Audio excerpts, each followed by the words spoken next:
Pregnant again? How utterly disappointing. Marla's words sliced through the tense silence like a butcher's knife. My stomach dropped as I slowly looked up from my plate at my mother-in-law's sneering face. Evan shifted uncomfortably beside me, but stayed silent as usual. Marla continued, her voice dripping with disdain. Another daughter, I assume? When are you going to give my son the heir he deserves? I felt the blood drain from my face as the weight of her words slammed into me. This was supposed to be a joyful celebration dinner for my pregnancy, but Marla had once again managed to turn it into a humiliation. Mother, please. Evan finally muttered, but she waved him off dismissively. Don't mother me. You're just as frustratingly submissive as your father was. If you don't control your wife, she'll keep popping out these disappointing female placeholders. Tears stung my eyes as I finally found my voice. Zoe is not a placeholder. She's our beloved daughter, and this pregnancy is still early. We don't know the sex yet. Oh, spare me. Marla rolled her eyes. With your atrocious track record, it's clearly another girl. You're a broodmare failure. The venom in her tone shook me to my core. Evan's head hung low, crushed by his mother's verbal lashing. Hurt and rage burned inside me, but I knew defending myself was futile against this woman's cruelty. I need some air, I managed to choke out, pushing back from the table. I had to escape before breaking down completely. Marla scoffed as I rushed away. Running away again, are we? Typical. I hurried out to the back patio, gulping in the cool night air as burning tears streaked my cheeks. How could she be so hateful and demeaning toward me? Footsteps approached, and I tensed, steeling myself for another barrage of insults.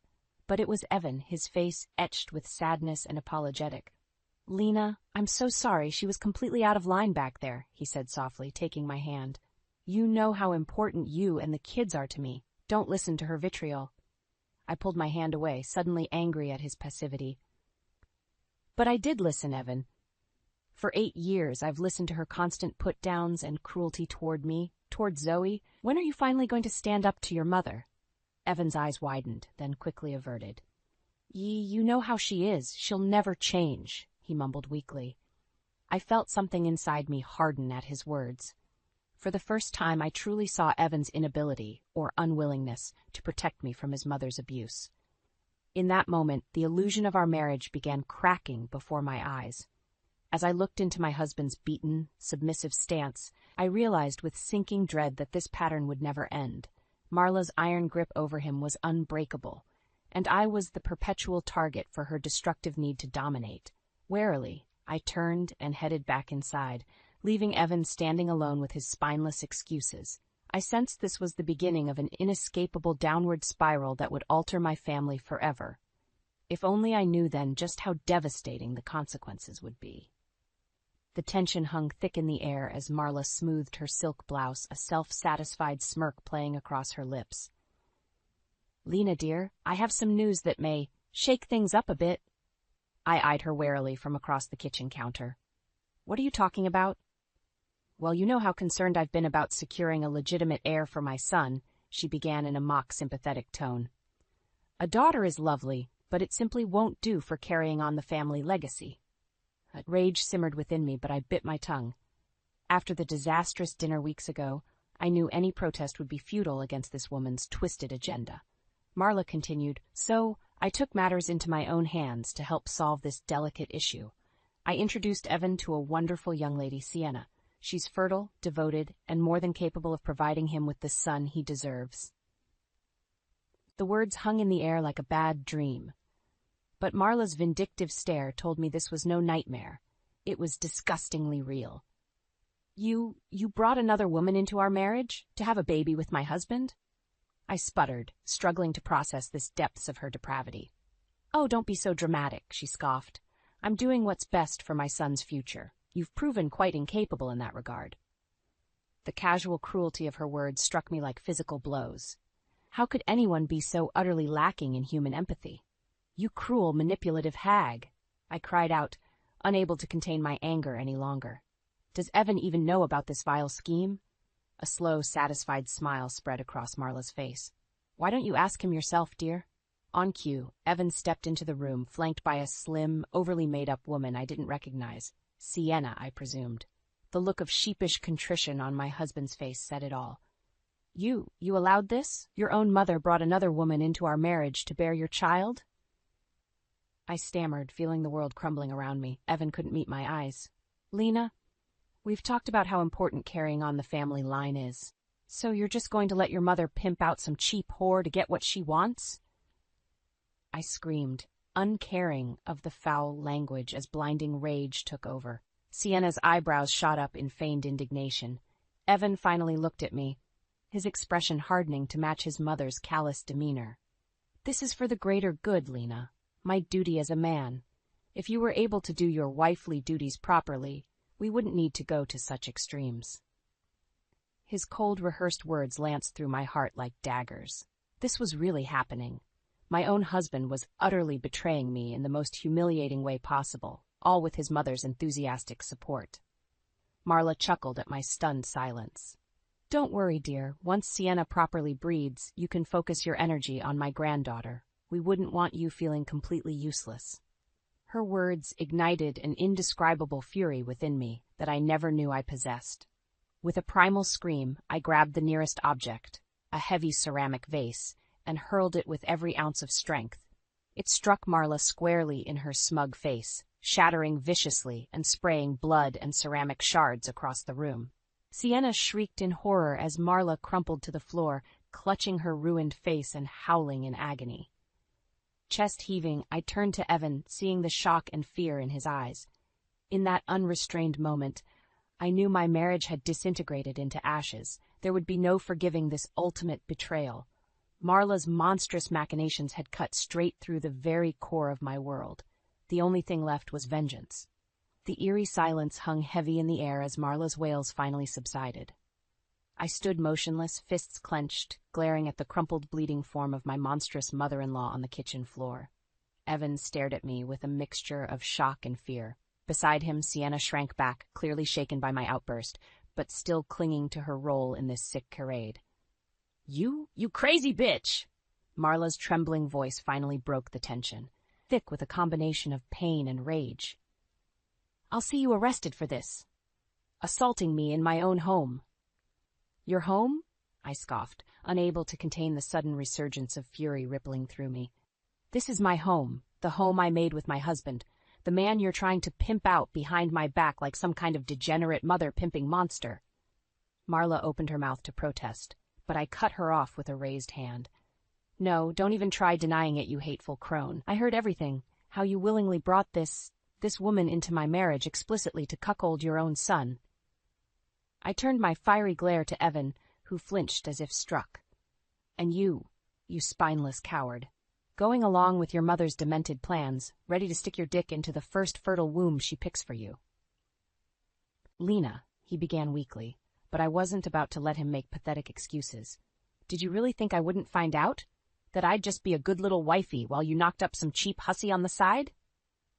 Hey! Sienna's shrill voice cut in, her fake-baked face contorting with indignation. I am not some hussy! Your bastard husband came on to me!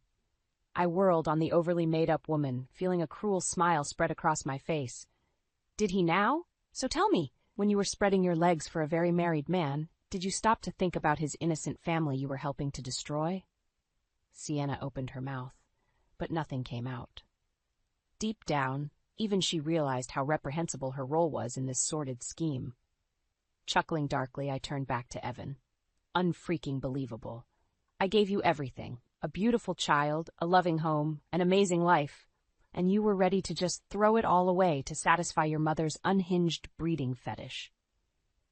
Marla stirred, glaring up at me, her face already starting to grotesquely swell from the vase impact.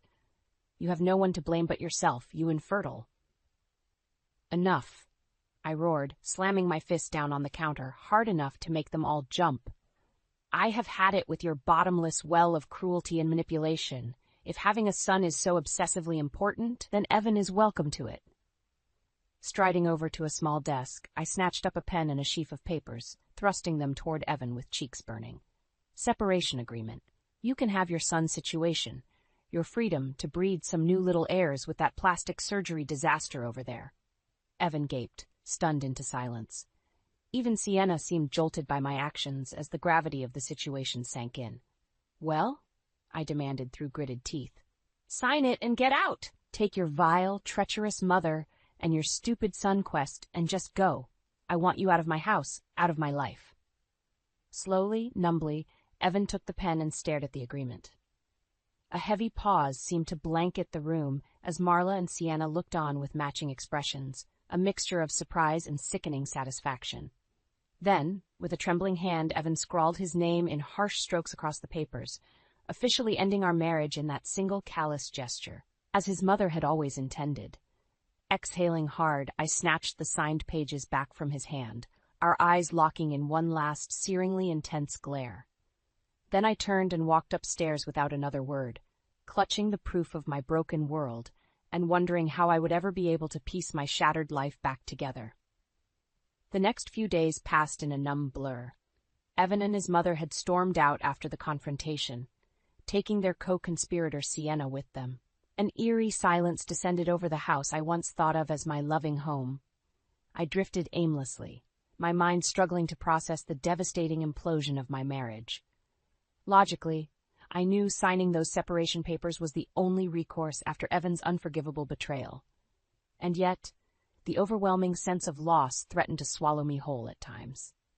Zoe, our 8-year-old daughter, seemed to pick up on the heavy tension despite my efforts to shield her.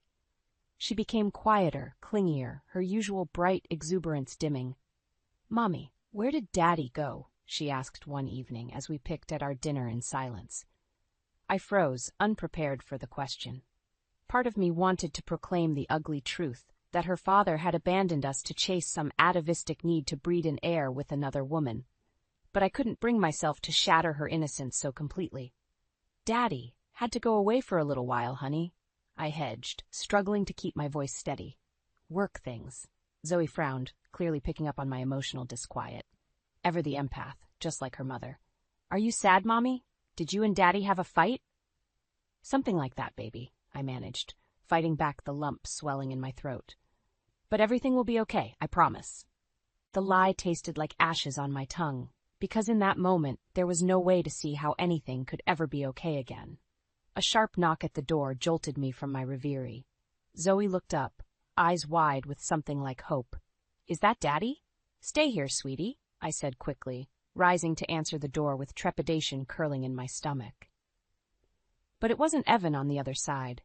Instead, a sharply dressed man in an expensive suit stood with a crisp folder in his hands.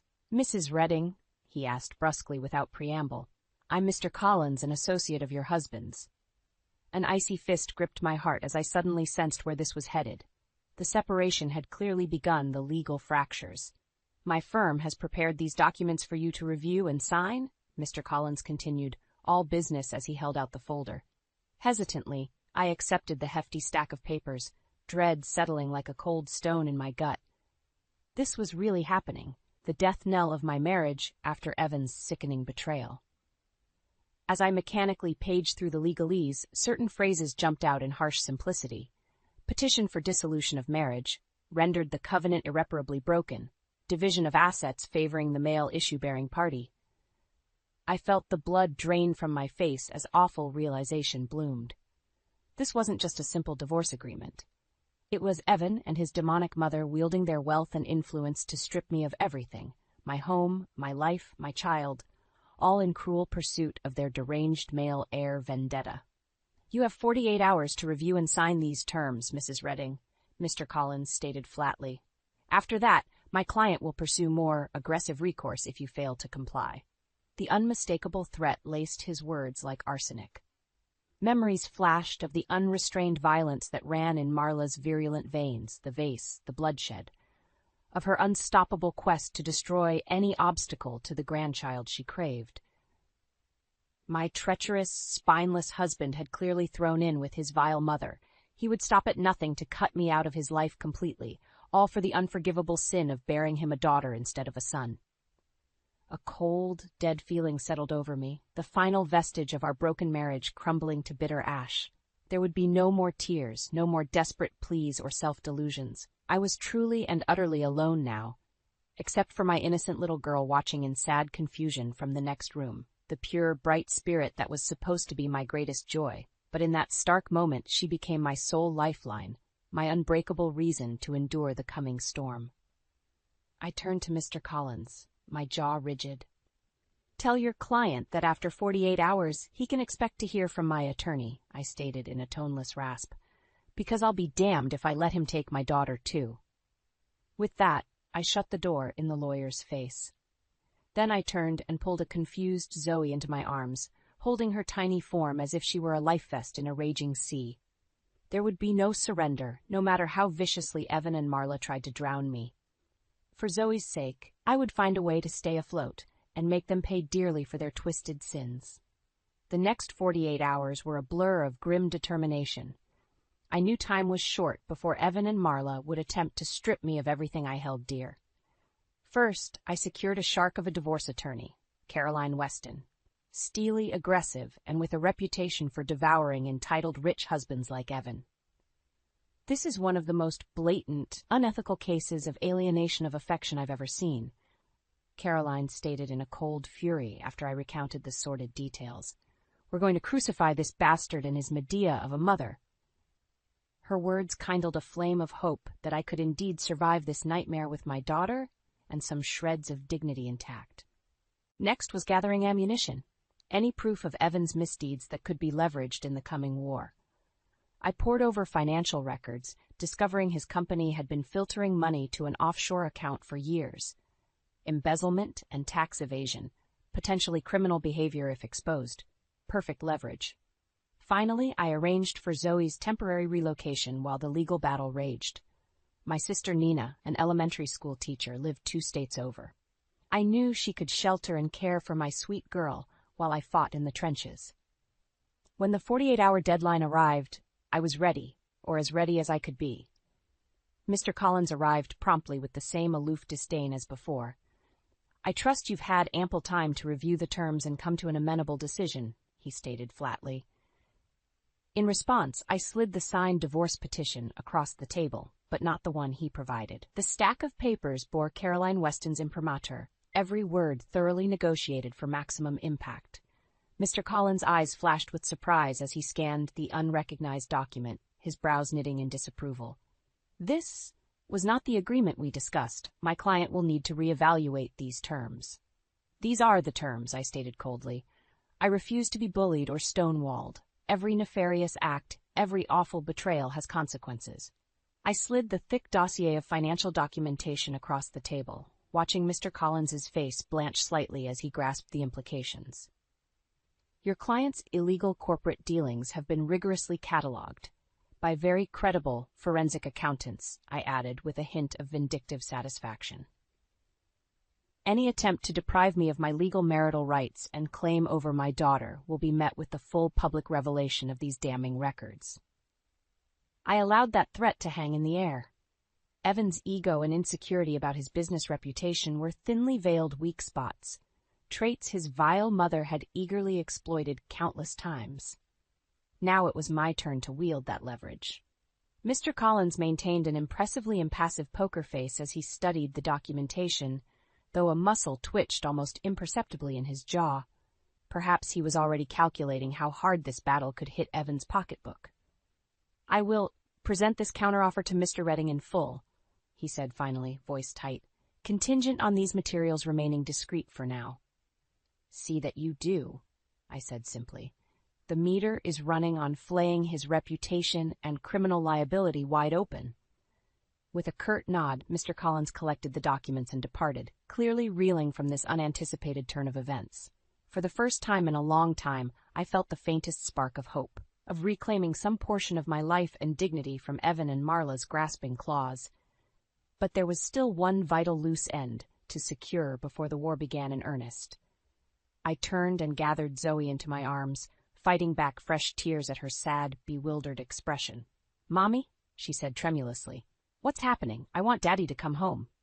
I hushed her gently, stroking her soft hair. "I know, baby, I know, but you have to go stay with Auntie Nina for a little while, okay? For your safety."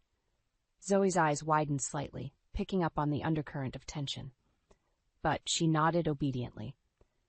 As I clutched her tiny form, I silently vowed to do whatever it took to protect my daughter's well-being, even inscribing her name permanently in the chasm dividing our family. There would be hurt and confusion, but I hoped she would eventually understand, because in the end, I would make absolutely certain that Evan and Marla paid the ultimate price for their monstrous transgressions. Once that line was crossed, there was no going back. The divorce battle erupted with a fury I could scarcely have imagined. Evan and Marla clearly felt spurned by my refusal to capitulate, and were determined to crush me through overwhelming legal force and intimidation. Caroline proved to be worth every penny, matching their team's viciousness tit for tat. Accusations and exposures flew in both directions as dark secrets were mercilessly excavated. Marla launched a public smear campaign, portraying me as an unfit mother and spouse jealous of Evan's business success. We countered by leaking details of her deranged campaign to cuckold her own son for a male heir. It was a brutal, soul-destroying process. But I refused to surrender an inch, kept afloat by my determination to maintain stability for Zoe. Finally, after 6 excruciating months, cooler heads in Evan's camp prevailed in pushing for a negotiated settlement, an end to the scorched earth hostilities before any more radioactive scandals fully combusted. I'll never forget the heavy silence that fell over the sterile conference room as our respective legal teams arrived. Evan entered, shoulders squared but eyes hollowed by the long battle. Then Marla swept in, her face still bearing the faintest scars from the vase incident, twisted into her trademark sneer. I felt a brief thrill of satisfaction that at least I'd managed to mar her unbearably smug exterior. Greetings were dispensed with, having long abandoned such niceties. We came straight to business. My client is prepared to offer a full and impartial distribution of legitimate marital assets, provided certain conditions are met, Caroline stated firmly, including permanent renunciation of custodial claims over the minor child. I could feel Marla's glare burning a hole through me. Sacrificing any claim to Zoe was the heaviest concession, but a necessary one to secure safety and healing. To her credit, Caroline didn't flinch, as well as assurances that the unconventional reproductive circumstances during the marriage remained sealed and undisclosed. A harsh jab at the twisted heir conspiracy, and a not-so-veiled threat about potential criminal repercussions. Evan shifted uncomfortably at the allusion. Marla's scowl deepened. While such terms are highly irregular, their lead counsel replied stiffly, we are amenable to the equity distribution, provided indemnity against future potential actions. A ugly pause lingered.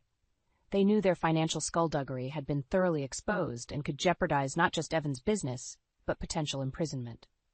So they had no choice but to negotiate a suppression of the whole sordid truth. The tables had finally turned in my favor. Of course, so long as commitments are adhered to, the matters will remain permanently sealed, Caroline stated, her shark-like smile just a touch too wide. The negotiation continued for hours, splitting immense assets and investments down to the finest decimal point. But in the end, we hammered out an agreement, secured by both sides of mutual sustaining silence. Marla looked utterly miserable, faced with irrevocably surrendering control over her son's life and Zoe's. While still obscenely wealthy, I knew the concessions represented a profound personal defeat, which fueled my resolve. I don't expect congratulations, Caroline told me in an undertone as the final paperwork was prepared. This whole situation is equal parts sickening and infuriating, but you stood your ground and secured the best path for your daughter's well-being. I could only nod numbly, my strength finally waning after the marathon ordeal. There was no jubilation or catharsis, only the cold satisfaction of having survived this battle, of inflicting some semblance of consequences on Evan and Marla for their grotesque transgressions, and ensuring a future of stability for Zoe. Sliding the notarized agreement across the desk, I met Marla's seething glare one last time. Don't ever set foot near me or my daughter again, you twisted, evil bitch. Too weary even to revel in her impotent sputtering at the insult, I simply stood and walked out, gathering the last remnants of my dignity to forge a path into this new, uncertain life. There was still one final loose end to tie up, and I intended to cut Marla's last thread of delusion with utmost precision. With the divorce settlement finalized and my financial future secured, I could finally turn my focus to rebuilding my life, our life, free from Evan and Marla's toxic orbit. My first priority was reintegrating with Zoe. The poor girl had been shuttled between relatives for months, kept at a cautious distance from the legal war zone raging between her parents. I could only imagine the confusion and hurt she must have felt. When Nina brought her home that first day, Zoe ran straight into my arms, her little body trembling with soft sobs. My heart shattered anew at her muffled cries. "I missed you so much, Mommy. I was so scared." "Shh, I know, baby," I soothed, fighting my own tears. "I missed you more than you could ever know, but it's okay now. We're going to be okay." She pulled back, her young face still so innocent yet bearing a new heaviness. "Is Daddy ever coming home?" A lump formed in my throat as I studied her deep brown eyes, so much like Evan's. How could I lie, yet also deprive her of hope?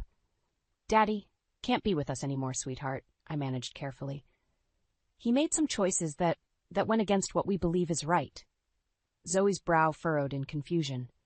"Did he do something bad?" "In a way, yes." I sighed, pulling her close again. "But you don't have to worry about any of that now. What matters is you and me and how we move forward from here, okay?" She nodded, seeming to grasp the simplicity of that concept, despite the complexities raging underneath. In that moment, I vowed to preserve her innocence, her trust, in whatever way I could. Over the following weeks, we began to rebuild our little family of two. With Evan's financial settlement, I was able to secure a fresh start, a cozy rental home away from the shattered remnants of our marriage, enroll Zoe in a new school, and realign my career trajectory in marketing communications. Slowly, smiles and warmth began returning to Zoe's youthful exuberance as our new normal solidified, no longer weighed down by that toxic undercurrent of dysfunction surrounding Evan and Marla. The only hiccup came when I received a terse communication from Sienna, Evan's former mistress, the woman he had intended to breed his heir with. "Your pathetic excuse for a husband came crawling back, in case you were wondering," her message read acidly. "But once I got a taste of his true self and that monster-in-law, I wanted no part of that dysfunctional freak show." She included documentation showing the exorbitant settlement she had demanded to preserve her silence and disappear from our lives for good. A final insult to injury, paid from my share of the divorce payout. Rather than anger, I felt only pity for Sienna's sad delusion that she'd been anything more than a dispensable pawn in Evan and Marla's twisted schemes, and I sensed her message held far more impact for them than for me. The ultimate failure and rejection of their disastrous heir-breeding plot. In a strange way, it felt like the last fading embers of that ugliness had finally burnt out completely, freeing me to turn my energy fully toward nurturing and protecting the family I did have, my ethereal bond with Zoe. There were still the occasional flare-ups from Marla's camp, grotesque tantrums lamenting her loss of control and grandchild, but I simply systemized blocking and containing her, preserving peace for Zoe at all costs. A few months after the finalized settlement, I received an awkward, rambling text from Evan out of the blue. "I know I have no right to darken your life any longer. The wreckage left behind is entirely my shame to bear. But I hope one day Zoe will understand that, despite everything, I did love her with all my heart."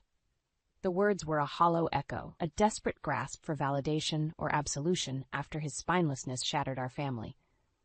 I didn't bother responding, focused entirely on my new beginning, because that broken man's sad plea for sympathy couldn't reach me any longer. Not in the sanctuary of tranquility and love I had rebuilt around my beautiful daughter. Not when his vile deeds had finally caught up to him, leaving him utterly alone with his unbearable guilt. The years passed with surprising tranquility as I raised Zoe in our new peaceful life.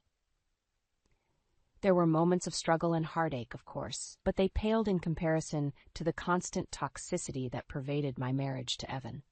As she grew into a brilliant, self-assured young woman, I made sure Zoe understood the basic truths of what tore our family apart, at least enough for her to recognize the inherent brokenness in her father and grandmother's value system. She never voiced resentment toward them, but a sort of detached pity. An intrinsic understanding of how their obsessive pursuit of an heir destroyed any possible bond. "I'm just glad I had you, Mom," she would say with a maturity beyond her years. You were the only one who really knew what was important. Family, not bloodlines. Her words simultaneously filled me with pride and profound sadness for the innocence she was forced to let wither at such a young age. But I took solace in knowing I had insulated her from the brunt of their viciousness. Until the day that seismic postscript arrived, brutally textured with karma's fury. It was a simple certified letter that appeared innocuous at first glance. But the return address, a maximum security prison, quickly turned my blood cold. With hands trembling, I tore it open to find a terse, stark message.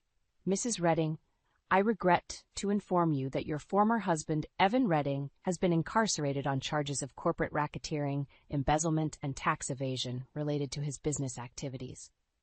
The legalese continued, but my vision blurred as the full weight landed. Evan was going to prison for upwards of a decade, his career and reputation utterly immolated in the wake of those charges. Just like I had threatened all those years ago with my hidden evidence, a thermonuclear strike I'd hoped would never truly be detonated. Clearly, authorities had dug deeper in the aftermath of our brutal divorce and uncovered the full crater of his financial chicanery. The sick twist of satisfaction I felt soured in an instant, replaced by a mix of stunned dismay and something worse, something deeper. Remorse and empathy I didn't want to feel for that wretched man. Because no matter how unforgivable his actions, no matter how much he deserved punishment, I knew this development would utterly shatter Marla. Her whole world, her whole cancerous obsession for continuing the family empire through a male heir, would finally collapse in on itself with Evan incarcerated. She would be alone, bereft, her manipulative power machinations reduced to ashes at last. I tried to stamp out the small tendril of compassion worming through me, reminding myself of her boundless cruelty, her eagerness to obliterate my own family. Yet it persisted, the ghost of the hopeful young bride I had once been, sickened by the realization that Marla had doomed herself and her deepest desire through her very quest to obtain it. Her worldview had been her undoing. The ramifications, of course, would ripple out in unpredictable waves. What would become of their real estate empire and wealth with Evan behind bars? And more urgently, what about Zoe? I was deep in thought, rereading the letter for any clues, when the front door opened and my now-grown daughter swept in from classes. "Hi, Mom. Did you hear from—" She stopped short, taking in my pale, shaken expression. "Mom, what is it? What's wrong?" Drawing a steadying breath, I wordlessly handed her the letter. Zoe's eyes rapidly scanned the contents, her brows shooting upward in disbelief. "Oh my God, Dad's in prison?" She looked up at me, the shock and hurt palpable despite our long estrangement from Evan. I moved to pull her into a comforting embrace, stroking her hair just like when she was little. "I know, honey, I know. It's a lot to process." She held me tightly for a long moment, and I could sense her whirling thoughts settling like sediment through cloudy waters. Finally, she pulled back, eyes resolute and voice steady. "This doesn't change anything for us, Mom. His mistakes, his crimes, that's on him. We've built a good life beyond his mistakes and grandmother's madness."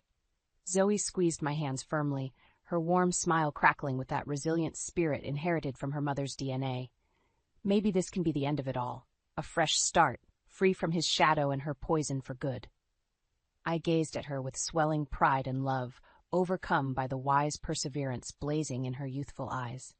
She was right. As the monolithic shockwave propagated outward, Evan behind bars, Marla's world crumbling, we stood together on solid ground, free and unshaken. Perhaps this was the final cosmic realignment, setting the scales permanently even. Pulling my brave, beautiful daughter close, I felt the manacles of that dark family history begin to shed like snakeskin at last.